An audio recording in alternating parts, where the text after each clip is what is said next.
a man suddenly gets rear-ended. He gets out of the car, just wanting to confront the other driver. But instead of arguing, the driver immediately pulls out some cash, hoping John will take the money and leave. And he's in such a hurry. For a terrifying reason, there's an unconscious girl lying in the back seat who was just kidnapped. But right at that moment, John's wife Anna shows up.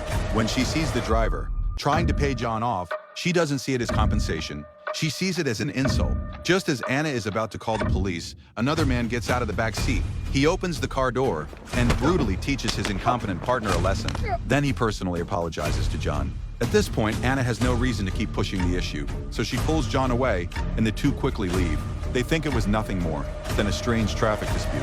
But the look in the man's eyes makes one thing clear. This is far from over. The next night, Anna is home alone when someone suddenly knocks on the door. She assumes John is back, but when she looks through the peephole, there's a complete stranger outside. Before Anna can even react, the man forces his way inside. She quickly runs into the bedroom, locks the door, and tries to call her husband for help. But to her horror, there's a second man waiting outside the window. Before long, Anna is taken away too. Only a few minutes later, John returns home. The moment he sees the house torn apart, he knows something is wrong. He immediately contacts the police, but the investigation quickly hits a dead end. The nearby security cameras have already been destroyed. The only thing police managed to track down is a suspicious car with no license plates. And just like that, the case goes nowhere. But then, the kidnappers suddenly call John themselves. Using Anna's life as leverage, they order him to meet them at a restaurant. John assumes they're simply after ransom money. But when he arrives, all he finds is a suitcase and a phone. Following their instructions, John opens the suitcase, and it's packed with cash. Their message couldn't be clearer. They aren't asking John for money, they're offering him money to forget about his wife and start a new life with someone else. But they've seriously underestimated how much John loves Anna. He doesn't want a single dollar. The only thing he wants is his wife home safe. But after seeing a wall covered with missing person cases, John realizes he can't just keep waiting. Every second that passes puts Anna in even more danger. With the official investigation going nowhere, he decides to find the answers himself. John spends nearly all his savings hiring a private investigator.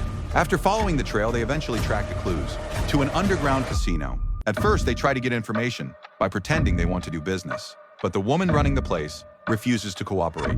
She quickly learns, however, that she's dealing with a man who can think about only one thing: getting his wife back. A fight immediately breaks out, and before long, everyone standing in John's way is taken down. The woman finally gives in and hands him a crucial business card. John follows the address on the card, but just as he starts looking for clues, he spots a familiar face. It's the same driver who rear-ended him that night. The first encounter might have been written off as a coincidence, but not anymore. Suddenly, everything starts to make sense. Anna's disappearance has to be connected to this man. Soon after, the driver's boss calls John. John thinks he finally has something he can trade for his wife. But the boss has something completely different in mind.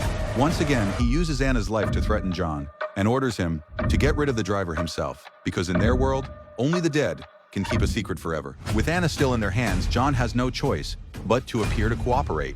It looks like the man behind everything has won again. But there's one thing he doesn't know. John never completely followed his plan. The driver isn't actually dead, and from this moment on, John is done playing by their rules.